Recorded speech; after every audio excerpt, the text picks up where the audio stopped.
19, it's all career.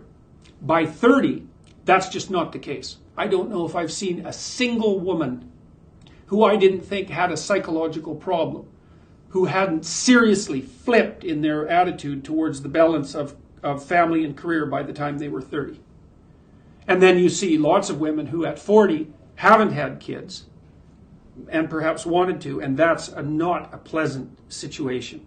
I was talking to a woman who is about 39, a professional woman, attractive, well put together, competent, well educated, successful in her profession, unmarried, in a relationship with an older guy, but unmarried, and desperate to have a child. She said no one ever talked to her about the fact that she'd actually want to have a family or encouraged her to think about doing that. It was as if it wasn't within the realm of possibility that one of the things that she might have the ambition to do would be to be a mother. And that's just not acceptable. And it was like she woke up in her late 30s and thought, well, the first thing she thought was, this profession of mine is actually nowhere near as comprehensively fulfilling as the advertisements claimed, which is something that virtually everyone discovers as they move forward in their professional career.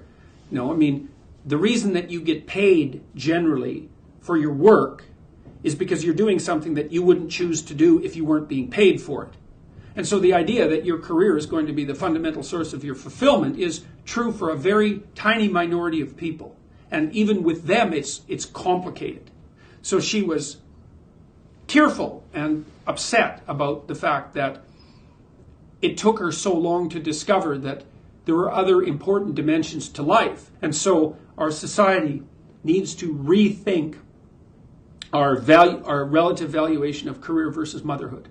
So we don't know how to solve this problem, but we could at least have an intelligent discussion about it, and we could start by admitting that the idea that most 19-year-old women are fed, which is that their career will be the primary purpose of their life, is actually a